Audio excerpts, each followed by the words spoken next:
আমার দাদি সকাল কি করছে, আমার বৌমা নিজে ভাত দিছে, ওই ভাতের থেকে নিজে না খাইয়া আমার লাগে আগে ভাত রাহে দিছে। আমার দাদি আমাকে অনেক সাপোর্ট করছে, ফুটবল খেললে মেয়েরা বাইরে খেলবে, এটা তো খারাপ দেখায়।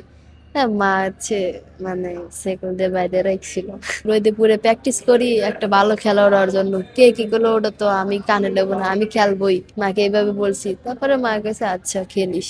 অন্তরা, প্রথমে একটু শুনে যে ফুটসাল খেলছেন, কেমন এনজয় করছেন ফুটসালটা? ফুটসালটা অনেক এনজয় করছি, অনেক ভালো লাগে। এই প্রথম মানে ফুটসাল সম্পর্কে কিছু জানতাম না তো। এই মানে সানজিদা আপু আছে, সর্বপ্রথম আমরা ওই সময় ন্যাশনাল মানে ক্যাম্প করতেছি বিকেএসপি, তো সানজিদা আপুর টিমের ট্রায়ালের জন্য বলছিল, তখন থেকে জানি যে আসলে বাংলাদেশে ফুটসাল লিগ শুরু হবে। তাই মানে সব মানে ক্লাবে ক্লাবে খেলোয়াড় নিচ্ছে, তখন জানতে পারি। ফুটবল মাঠে দেখলাম যে আপনি হিজাব পরে ফুটবলটা খেলেন, যেটা সচরাচর বাংলাদেশের প্রেক্ষিতে দেখা যায় না। হিজাব পরে খেলাটা আপনার জন্য কতটা চ্যালেঞ্জিং, এবং এটা করতে আসলে কোনো ধরনের কটু কথা বা থাকে না যে মেয়েরা ফুটবল খেললে, আগে হিজাবের গল্পটা শুনি আসলে, যে হিজাব পরে খেলার আপনার কারণটা। হিজাব হিজাব পরে খেলার কারণ যে এই আমার মা আদেশ যে পর্দার সাথে খেলো। আমার মা তো খেলাধুলা পছন্দ করে না, কিন্তু মা কইছে যে যদি পর্দা করে খেলো তো খেলো, নাহলে খেলা ছেড়ে দাও। তারপরে মার কথাটা শুনছি এবং পর্দা করে খেলছি। এই মনে করেন প্রথম প্রথম না, মানে আগে তো মানে হিজাব করে খেলতাম না, প্রথম প্রথম হিজাব করে অনেক মানে প্র্যাকটিস করছি রোদে, অনেক খারাপ লাগছে, মাথার চাঁদি ধরে গেছে। মনে করেন ওই তাপে না, মানে হিজাব পরলে তো আর ওই ইডে হাওয়াটা যায় না ভিতরে, ওই তাপের কারণে মাথায় অনেক মানে খারাপ লাগছে, সবসময় মাথা ব্যথা করছে। তাই এরকম করে করে অভ্যাস হয়ে গেছে, এখন আর তেমন হয় না। আর হিজাব পরলে তো আল্লাহর একটা রহমত বর্ষিত হয়, এই জন্য আর খারাপও লাগে না।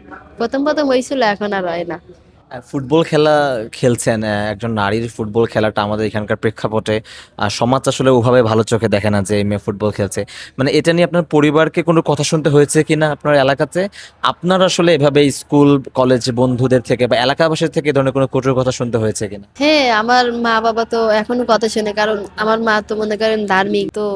উনি যদি কাউকে হাদিস কালাম বলতে যায় তো বলে যে মেয়েই তো খেলাধুলা করে, ফুটবল খেলে, আমাদের হাদিস বেড়ে লাভ আছে, আগে নিজের মেয়ে ঠিক করো।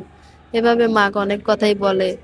মা তাই আমাকে বলে যে এইসব বলে তুই খেলাধুলা ছেড়ে দে, এইসব মানে আগে বলতো। পরে পরে আমি অনেক মা কইছি যে মা কে কি বললো সব তো কানে নেওয়া যাবে না। এই রোদে রোদে পুরে প্র্যাকটিস করি একটা ভালো খেলোয়াড় হওয়ার জন্য, কে কি করলো ওটা তো আমি কানে নেবো না, আমি খেলবোই, মাকে এইভাবে বলছি। তারপরে মা কাছে আচ্ছা খেলিস। মানে আপনার নিজেকে কি শুনতে হয় কিনা, আপনাকে কি এই ধরনের কথা বলেন? ধরুন অনেক জায়গায় আপনি খেলতে গেলেন, দেখা যায় যে একটা দর্শকরা কোনো একটা বাজে কথা বললো, বা আপনি স্কুলমেটরা, গ্রামবাসীরা, মানে আপনার নিজেরই এমন এক্সপিরিয়েন্স হয়েছে কিনা? আসলে এ পর্যন্ত আমি যে খ্যাপের মাঠে খেলছি, আমাকে কেউ মানে খারাপ কথা বলে নাই বা খারাপ সাউন্ড দেয় নাই। আপনার একটা গল্পর কথা আমি শুনেছিলাম, যে আপনার দাদির একটা গল্পের একটা একটা কথা আছে, একটা গল্প আছে আপনার। এটা যদি একটু আমাকে সংক্ষেপে একটু বলেন গল্পটা। আমার দাদি আমাকে অনেক সাপোর্ট করছে। নিজে আমি তো সকাল বিকাল দুই বেলায় প্র্যাকটিস করছি। আমার দাদি সকাল কি করছে, ওই আমার হচ্ছে আমার বৌমা নিজে ভাত দিছে, ওই ভাতের থেকে নিজে না খাইয়া আমার লাগে আগে ভাত রাহে দিছে, যে আমার নাতিন আসবিনি প্র্যাকটিস করে। এই আমার দাদি হচ্ছে আমার জন্য খাবার রাখছে। মনে করেন প্র্যাকটিস করে এসে আমি যদি দুই বেলা ভাতও খাইছি, বিসমিল্লাহ খায় খাইছি, আর পানি খেলে আমার পেট বেড়ে গেছে। ওটা একটা আল্লাহর একটা রহমত। খেলার জন্য কি মারধরের শিকার হয়েছেন? এইটা একটু সংক্ষেপে একটু বলবেন, যে আসলে মানে খেলার কারণে বাসাতে এরকম মার খেতে হয়েছে? হ্যাঁ, খেলার জন্য মনে করেন মায়ের খাইছি, আবার হচ্ছে আমার আমার মা হচ্ছে মানে সেকল দিয়ে যে সময় মা আগে তো বোঝে নাই যে হয়, মা আগে খেলাধুলা সম্পর্কে বোঝে নাই, কিন্তু জানছে এটা মানে ফুটবল খেললে মেয়েরা বাইরে খেলবে, এটা তো খারাপ দেখায়। হ্যাঁ, মা হচ্ছে মানে সেকল দিয়ে বাইরে রাখছিল। এমন কতদিন হয়েছে যে শেকল দিয়ে বেঁধে রেখেছে আপনাকে? এই উম, মনে করেন পর পর 3-4 দিন এরকম হয়েছে। আপনাকে আমি দেখলাম যে আপনি ফুটসালে বেশ জোরে কিক নিতে পারেন এবং বেশ ভালো ফুটবল খেলেন আপনি। মানে এত শক্তি করতে আপনি দেখে মনে হয় না যে আপনার গায়ে এত শক্তি আছে। এত শক্তি আসলে কোত্থেকে এলো?